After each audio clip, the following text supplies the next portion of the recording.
Zealand, but to have one here in Australia would be awesome. Now the unmistakable sound of the Douglas Goonie Bird.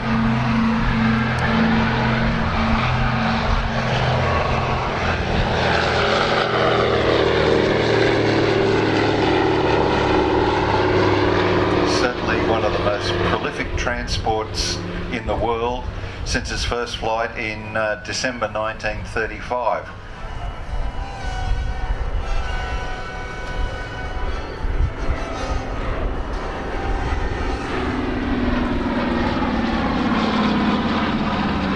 I don't know if you've seen all the James Bond movies, but gliders that were produced for operations by the Allies. The Horsa, which is the very large one. You had I think the Hamilcar, and also another one produced by the Americans, the Waka. There was, he'll backtrack a little bit and then take off to the south.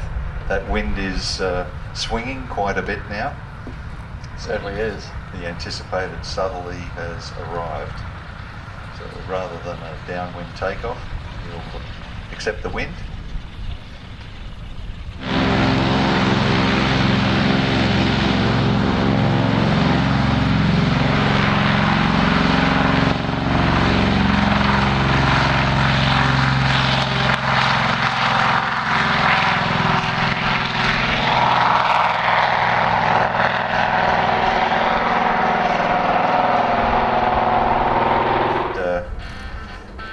Transport Flight Vietnam, as they were known, then became Wallaby Airlines, operated by both 35 and 38 Squadron RAAF. Was 38, I thought 38 Squadron was more operating here in Australia? Yeah, that's right. 35 was operated up in Vietnam. I remember seeing one of these was damaged in Vietnam. It was disassembled, came back to Australia, and they actually flew the fuselage up. Sky Raiders on the wingtips firing down the sides of the strip. Yeah, to keep the bad guys' heads down. There we go. I think we're going to see a short landing here. Up in Vietnam, they flew over 80,000 sorties and delivered over 36 million kilos of freight. Landing, if so, when you're on board, you really feel it. They throw those propellers into beta or reverse, and everyone inside rolls towards the front. It's a lot of fun.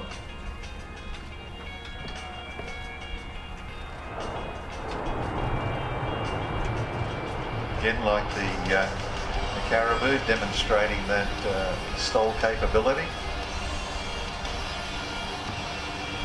When you're sitting sideways along the inside, facing the people opposite you, it's a lot of fun. You can see it's got the same capabilities of carrying the same types of pallets. And this was one of the reasons that the RAAF chose the aircraft. It was much larger internal capacity than its nearest competitor. And of course the commonality of the engines with the C-130, which is the next level up of our transport system, was certainly a great aid to the loggies. Yeah, no more having to break down pallets into smaller loads.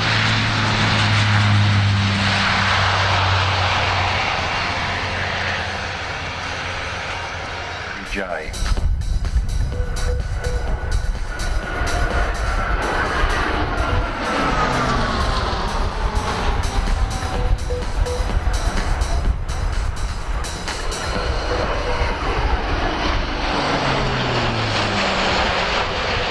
Slightly different tail chase to what you usually see with the World War II fighters, tail chase of transports.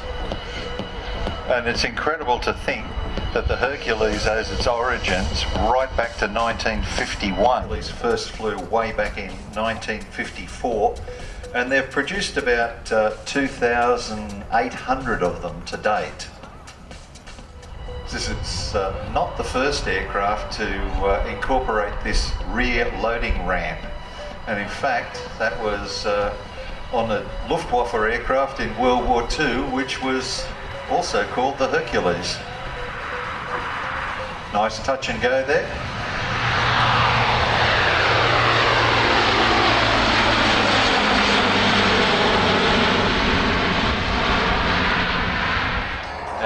that led to the C-17 Globemaster III. Looks like he's doing a slow pass for us. It's a slow pass. The jet is a little bit too heavy to land at Wollongong. We don't want to damage the payload.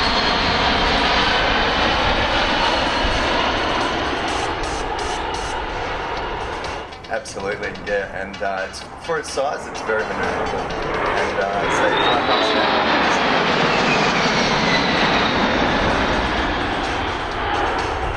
Actually has a joystick up the front, not a big control column. It does have a joystick, and it is quite a joy to fly. And it's as you saw, very manoeuvrable, and we love flying it and showing it off. How long have you been flying it for? I've been on the jet for 4 years, got about 2,000 hours, and of course the Canberra and the Adelaide now. Absolutely. So we've been operating off them with great success, and it's brought a whole new capability.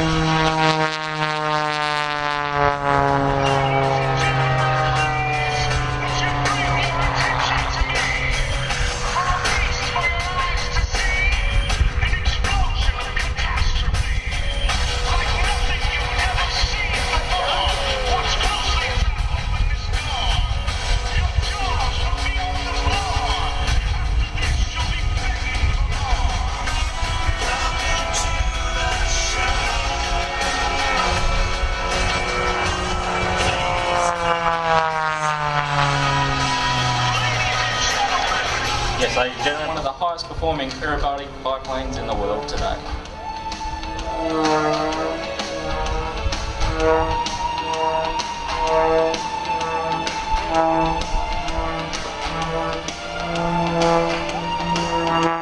Ladies and gentlemen, welcome to Airshow Centre, Paul Bennet and the Wolf Kids Pro.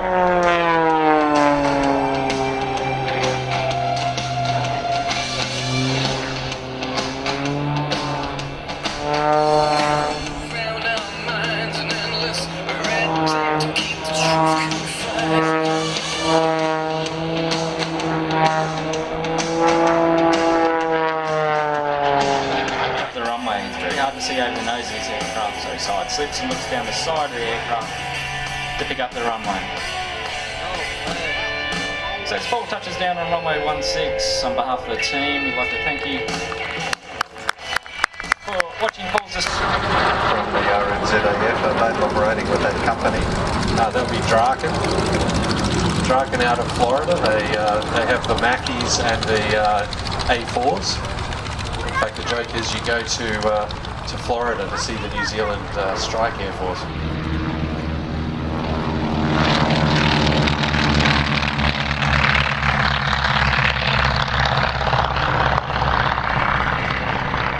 The Beech 18 first flew in January 1937, but it's still quite a modern-looking aircraft.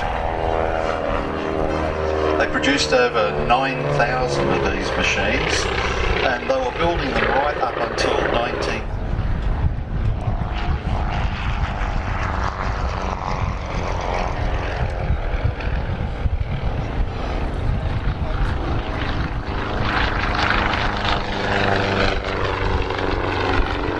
in the Russian roulettes, but they can't get a good reference. Yes, well that's a delicate point, but I won't go too far into that. Here they come in now, smoke is on, Tim England in the lead. 2 yaks at the back there doing a split break for us. And Cheng's over the top with Jim England in the lead. Jim's a 787 pilot for Qantas, former F-18 pilot for the Air Force, and also flew in the Gulf War flying the Tornado, one of the very few RAAF pilots who had any combat experience by the time he was in. There's a hard loop. Sean Trestrail on the right, Egon Murray on the left.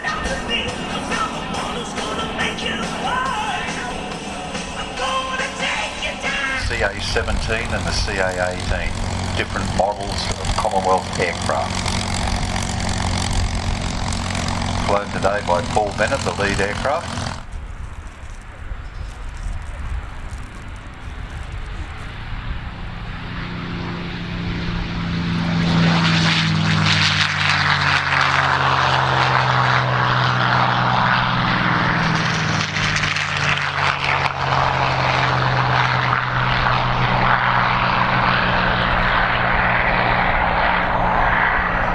Uh, 16,700 of these eventually produced.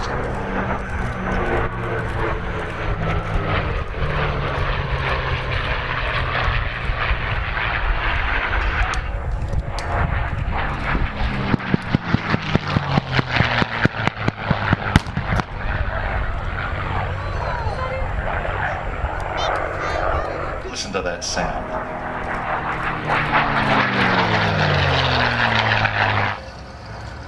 .05 is Bob Eastgate's aircraft.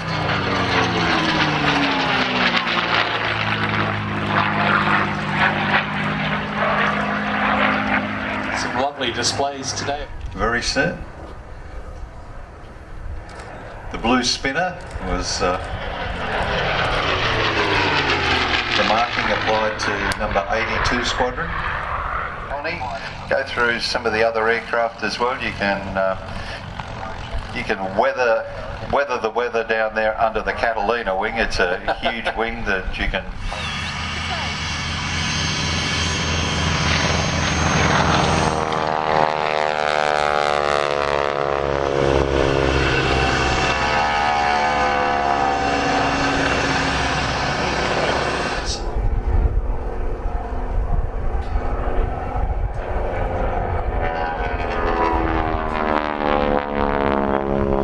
Aircraft could be fitted with single machine gun firing through the propeller arc, or some of the other versions. They could carry bombs, underwing rockets, and they could also carry wing-mounted machine gun. Come in and enter the circuit most of the time. So ladies and gentlemen, thank you for having us here at Wings Over the Illawarra for the Learjet fan break. Flown by James Crockett, and behind him Mark Tracy in the L-39.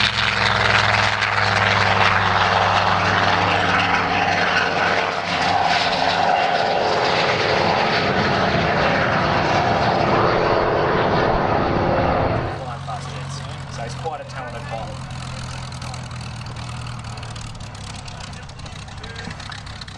Being a bomber coming in on the ships to give the ship's crew some training. That's correct, so we'll go down to 300 knots at 50 feet above the water and strike the ship.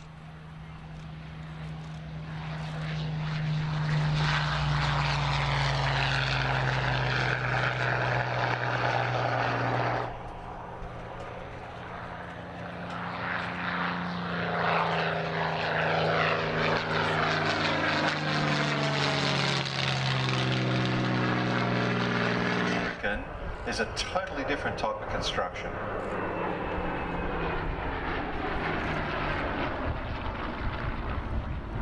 Hurricane.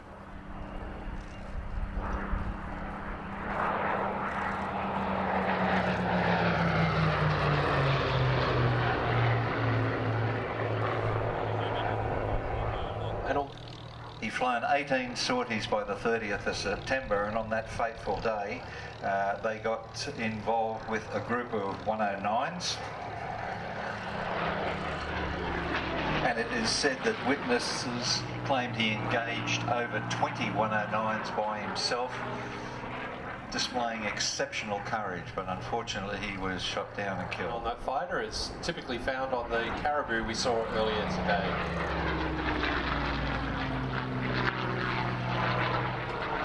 Hurricanes used in every combat theatre, China, Burma, India.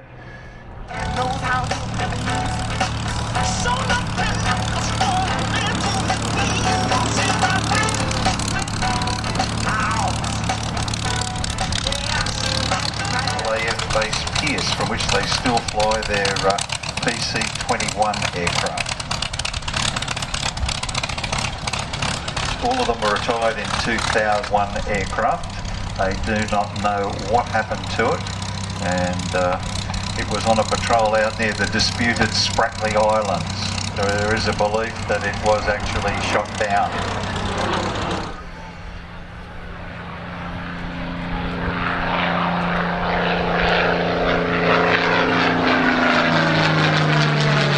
We're in the Spitfire, followed by Paul Bennet, B-40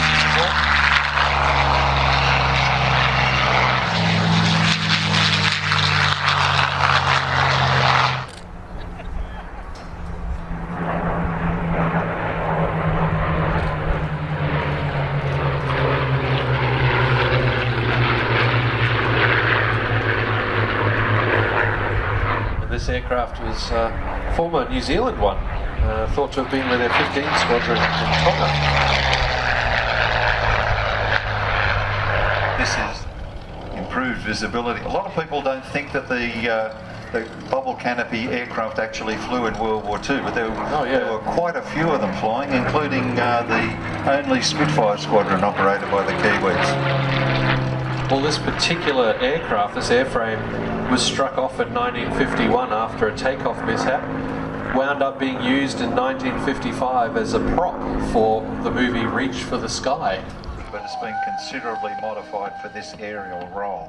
That's the Mark 54 variant of the Mark 48 that they launch out of the submarines, is that correct? Yeah, it's a modified version. Wow. Quite impressive to see it banking around against the escarpment behind it. And with the Harpoon, they just did a recent trial firing over near Hawaii during RIMPAC. RIMPAC. Yeah.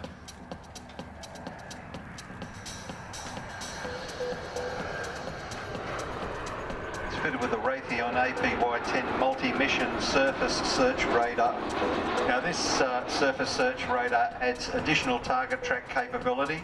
It's got colour weather avoidance mode and high-speed pass, ladies and gentlemen. This is the end of our Poseidon's display for today. And it's a beautiful looking aircraft as well. Absolutely lovely.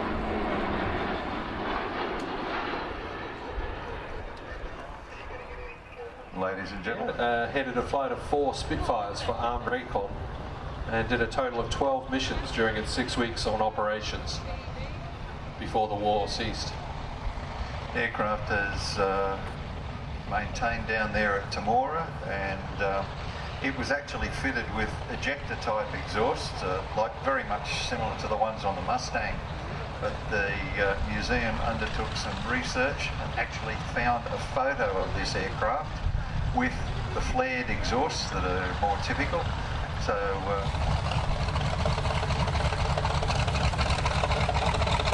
meanwhile, just taxiing out was the Avenger.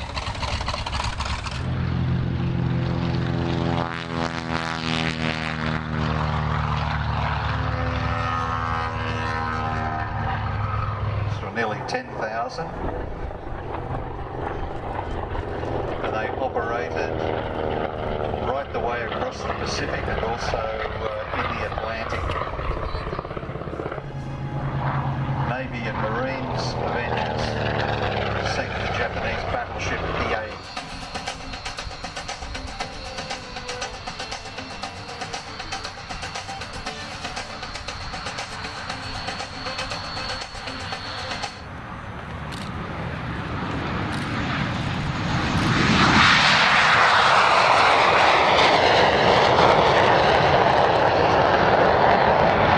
Used to fly FA-18s, the Royal Canadian Air Force, and then came out here and flew them with the RAAF.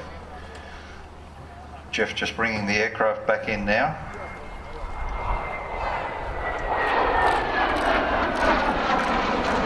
Really having some fun. This is every kid's jet.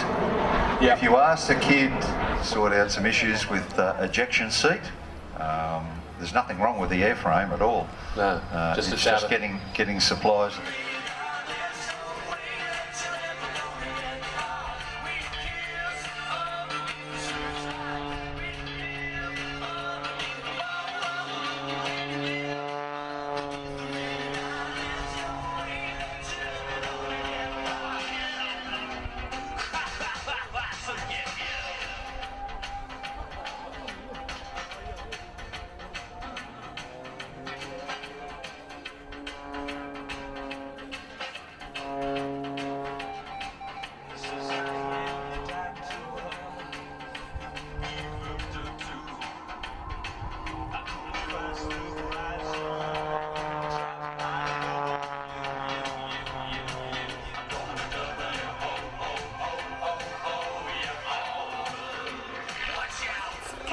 T-shirts, frisbees, coffee mugs and pens, even our very own Billy Bear. All this and much more at the Wings Over Illawarra merchandise stands. Airshow organisers wish to take this opportunity to acknowledge all the volunteers who have put in their time. Aircraft is quite noisy, so when it's performing, please use the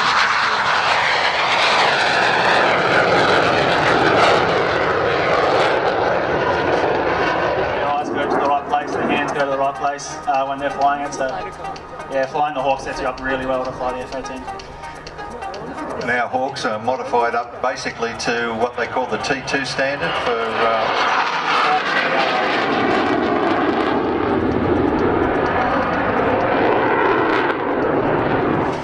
and colour.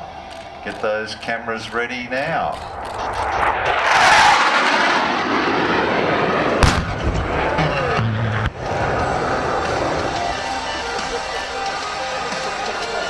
We said that it'd go off with a bang. Ladies and gentlemen, the RAAF Hawk. And that ends our show down here at Wings Over the Illawarra today. We'd like to thank you very, very much for being a part of it and look forward to seeing you again here tomorrow. Or look forward to seeing a lot of you here again tomorrow.